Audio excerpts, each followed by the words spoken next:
నమస్తే, welcome to our channel. కూటమి ప్రభుత్వం అధికారంలోకి వచ్చిన తర్వాత ప్రధానమంత్రి నరేంద్ర మోదీ గారు రాష్ట్రానికి 4వ సారి వస్తున్నారు. మరి 4వ సారి వచ్చిన తర్వాత చంద్రబాబు నాయుడు గారు, పవన్ కళ్యాణ్ గారు, లోకేష్ గారు ఆయనకు ఘన స్వాగతం చెప్పారు. లోకేష్ గారిని ఉద్దేశించి గతంలో చూసినప్పటికీ ఇప్పటికీ చాలా బరువు తగ్గ, రాబోయే రోజుల్లో మీ నాన్నలా మారతావా అంటూ సరదాగా కూడా వ్యాఖ్యానించారు. ఇదిలా ఉంటే ప్రధాని నరేంద్ర మోదీ గారు ఎప్పుడు కూడా లోకేష్కి చాలా ప్రిఫరెన్స్ ఇస్తారు. గతంలో కూడా లోకేష్ గారిని పర్సనల్గా కూడా రమ్మని చెప్పారు. ఎందుకు అంత ప్రిఫరెన్స్ ఇస్తారు తెలుసుకునే ప్రయత్నం చేద్దాం. దీన్ని విశ్లేషించడానికి మనతో పాటుగా ఉన్నారు ప్రముఖ ఆర్థిక, రాజకీయ, సామాజిక విశ్లేషకులు అపసాని రాజేష్ గారు. నమస్తే సార్. నమస్కారం. లోకేష్ గారిని చాలా స్పెషల్గా చూస్తారని చెప్పుకోవచ్చు సార్ నరేంద్ర మోదీ గారు. గతంలో కూడా పర్సనల్గా కలవెందుకు ఈసారి రా అని చెప్పారు. తర్వాత లోకేష్ గారు వెళ్ళి కలవడం, రాజకీయాల గురించి మాట్లాడడం ఇదంతా కూడా చూసాం. ఇప్పుడు కూడా సరదాగా ఏంటి ఇంత సన్నగా అయిపోయావు, త్వరలో రాబోయే రోజుల్లో మీ నాన్నలా మారుతావా అంటూ కూడా వ్యాఖ్యానించారు. ఎందుకు ఒక యంగ్ లీడర్ అయినటువంటి లోకేష్ గారికి అంత సీనియర్ లీడర్ అయినటువంటి ప్రధానమంత్రి అయినటువంటి నరేంద్ర మోదీ గారు ఎందుకని అంత ప్రిఫరెన్స్ ఇస్తారంటారు? ఇప్పుడు సహజంగా నరేంద్ర మోడీ గారికి రాజకీయాల్లో సమకాలీకులుగా ఎవరు అని చెప్పని మాట్లాడుకుంటే, అంటే నరేంద్ర మోడీ గారి కన్నా కూడా సీనియర్ రాజకీయ నాయకుడిగా చంద్రబాబు నాయుడు గారు. నరేంద్ర మోడీ గారు గుజరాత్ ముఖ్యమంత్రిగా పదవి బాధ్యతలు చేపట్టే నాటికి అప్పటికే చంద్రబాబు నాయుడు గారు ఆంధ్రప్రదేశ్ రాష్ట్రానికి 6 సంవత్సరాలు ముఖ్యమంత్రిగా పనిచేస్తున్నారు. సో ఆనాటి నుంచి కూడా చంద్రబాబు నాయుడు గారికి నరేంద్ర మోడీ గారికి మధ్య కొంత వ్యక్తిగత పరిచయం ఉంది. ఈ మధ్యకాలంలో మనం చూసాం, గత జగన్మోహన్ రెడ్డి గారి పరిపాలనా హయాంలో అనంతపూర్ జిల్లా పర్యటనకు వచ్చిన కేంద్ర ఆర్థిక శాఖ మంత్రి నిర్మలా సీతారామన్ గారు జగన్మోహన్ రెడ్డి గారిని ఉద్దేశించి ఒక వ్యాఖ్య చేశారు. రాష్ట్ర ముఖ్యమంత్రిగా ఉన్న జగన్మోహన్ రెడ్డి గారి పట్ల ప్రధానమంత్రి నరేంద్ర మోడీ గారికి పుత్రవాత్సల్యం ఉంటుంది, రాష్ట్రాన్ని ప్రత్యేకంగా పరిగణిస్తారు, రాష్ట్ర అభివృద్ధికి కేంద్ర ప్రభుత్వం ఇతోధిక తోడ్పాటును అందిస్తుంది అని చెప్పని ఒక వ్యాఖ్య చేశారు. ఇన్ని కేసులు, ఇంత నేరారోపణలు, ఇన్ని సంవత్సరాల నుంచి బెయిల్ మీద ఉంటున్న ఒక అక్యూజ్డ్ పట్ల ప్రధానమంత్రి గారికి పుత్రవాత్సల్యం ఉండటం ఏంటి అని చెప్పని నాలాంటి వాళ్ళందరం కూడా ఎన్నో వీడియోల్లో కేంద్ర ప్రభుత్వాన్ని, నరేంద్ర మోడీ గారిని, నిర్మలా సీతారామన్ గారిని పదే పదే ప్రశ్నించాం. అంటే యథాలాపంగా రాష్ట్రం పట్ల స్పెషల్ కన్సర్న్తో ప్రధానమంత్రి గారు ఉంటారు అన్న దానికి పోలికగా కేంద్ర ఆర్థిక శాఖ మంత్రి నిర్మలా సీతారామన్ గారు ఆ విధమైన వ్యాఖ్య చేసినా, వాస్తవరూపంగా జగన్మోహన్ రెడ్డి గారి గతాన్ని గురించి, ఆయన మీద ఉన్న కేసుల గురించి, అవి విచారణ స్టేజ్లో ఉన్న తీరు గురించి, ఆయన మీద నమోదైన ఛార్జ్షీట్ల గురించి చాలా స్పష్టమైన అవగాహన ప్రధానమంత్రి గారికి కూడా ఉండే ఉంటుంది.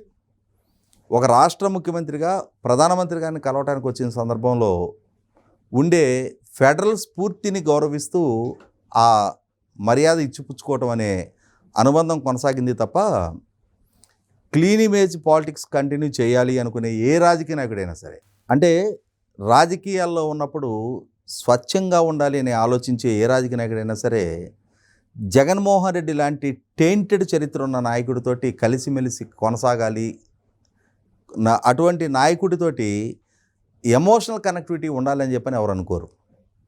కానీ ఇక్కడ లోకేష్ ఇది ప్రత్యేక పరిస్థితి. లోకేష్ పుట్టే నాటికే వాళ్ళ తాతగారి రాష్ట్రాన్ని పరిపాలిస్తున్న ముఖ్యమంత్రి. 1983 జనవరి 23 లోకేష్ పుడితే, అదే నెల జనవరి 9వ తారీఖు ఎన్టీ రామారావు గారు ఈ రాష్ట్రానికి ముఖ్యమంత్రిగా పదవి బాధ్యతలు చేపట్టున్నారు.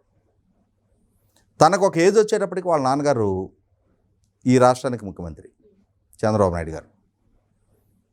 అయినా సరే ఇంతటి రాజకీయ నేపథ్యం నుంచి వచ్చిన తాను క్రమశిక్షణతో కుటుంబ విలువలకి కట్టుబడి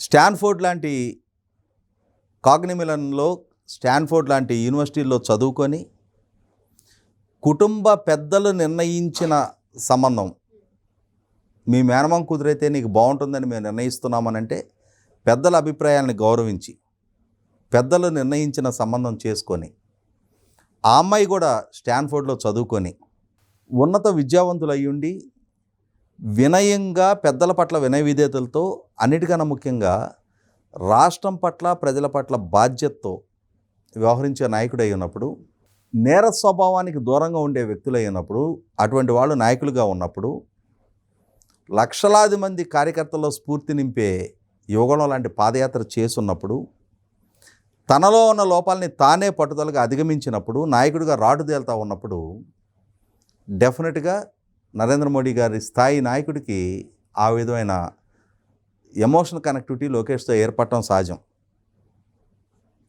ముఖ్యంగా చంద్రబాబు నాయుడు గారి మీద కేసులు నమోదైనప్పుడు, అరెస్ట్ అయి ఉన్నప్పుడు, కేంద్ర హోంశాఖ మంత్రి అమిత్ షా గారితో లోకేష్ గారు మాట్లాడిన తీరు, ఆ పరిస్థితుల్ని, ఆనాడు ఎదురైన సవాళ్ళని, అవమానాలని తను హ్యాండిల్ చేసిన తీరు, ఎస్, ఈ కుర్రాడు భవిష్యత్తులో దేశానికి దిక్సూచి కాగలిగిన నాయకుడిగా ఎమర్జ్ అవుతాడు అని చెప్పిన ఒక నమ్మకం అంతటి సుదీర్ఘ రాజకీయ నేపథ్యం ఉన్న నరేంద్ర మోడీ గారికి కలగటం సహజం. ఆ కలిగిన నేపథ్యంలోనే మనం ఇందాకే మాట్లాడుకున్నట్టుగా చంద్రబాబు నాయుడు గారి సమవయస్కుడు నరేంద్ర మోడీ గారు. మరి డెఫినెట్గా ఒక పుత్రవాత్సల్యం కలగటం సహజం.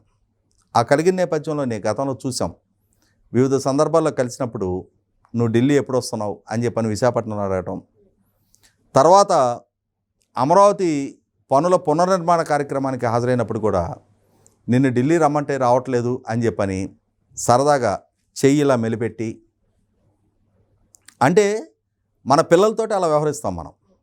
ఆ అభిమానము, ప్రేమ, వాత్సల్యం అనేది పుత్రవాత్సల్యం అంటారు దాన్ని. దాన్ని కొనసాగిస్తూనే లోకేష్ కూడా సతీ సమేతంగా బ్రాహ్మణి గారితోటి, అలాగే తన కుమారుడితోటి ప్రధానమంత్రి గారిని కలవటానికి వెళ్ళటం, అలా కలిసినప్పుడు ఒక రాష్ట్ర మంత్రితో ఒక ప్రధానమంత్రి తన కుటుంబ సభ్యులతో తను కలవటానికి వచ్చినప్పుడు మర్యాదపూర్వక కలయికలో 2 గంటల పైగా తాను స్పెండ్ చేయటం అనేది బహుశా నేను అనుకోవటం భారతదేశ రాజకీయ చరిత్రలో first time in the history అనుకుంటున్నాను నేను. ఏ ప్రధానమంత్రి ఏ రాష్ట్ర మంత్రితోటి అన్ని గంటల సేపు ప్రైవేటుగా టైం స్పెండ్ చేసి ఉండరని అనుకుంటున్నా. ఆ విధమైన ప్రివిలేజ్ దక్కించుకున్న నాయకుడు మంత్రి లోకేష్, ఆ విధమైన వాత్సల్యాన్ని కురిపించిన నాయకుడు నరేంద్ర మోడీ గారు. ఇవాళ ప్రధానమంత్రి గారితో ఏర్పడుతూ ఉన్న ఈ ర్యాపో, దాని కొనసాగింపుగానే ఈరోజు కర్నూలు పర్యటన సందర్భంగా కూడా ఆయన లోకేష్ గారి పట్ల ప్రత్యేకమైన ప్రేమ, అభిమానాన్ని వ్యక్తం చేయటం, గతంలో నరేంద్ర మోడీ గారిని కలిసినప్పుడు కన్నా ఇప్పుడు ఇంకా సన్నబడ్డావు. చంద్రబాబు నాయుడు గారి సంగతి మనకు తెలుసు, ఆయన ఆరోగ్యాన్ని క్రమశిక్షణలో ఉంచుకుంటారు, ఆహార నియంత్రణలో ఉంటారు, ఆయన శరీరాన్ని ఎంత ఫిట్గా ఉంచుకుంటారు అనేది మనకందరికీ తెలుసు.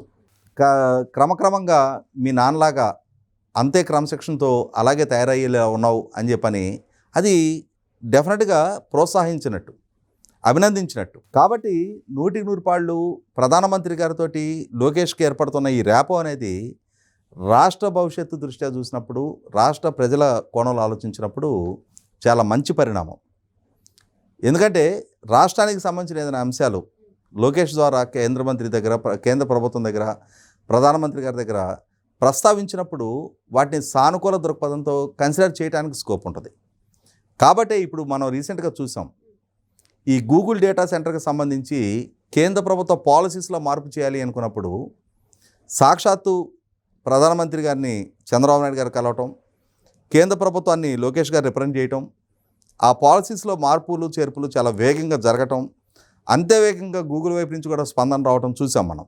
కాబట్టి ప్రధానమంత్రి గారితో ఏర్పడుతున్న ఈ ఎమోషనల్ కనెక్టివిటీ అనేది వ్యక్తిగతంగా లోకేష్ గారికి లాభించేది కాదు, రాష్ట్రానికి, రాష్ట్ర ప్రజలకి లాభించేది. మరో అంశంతో మళ్ళీ కలుద్దాం. Thank you sir.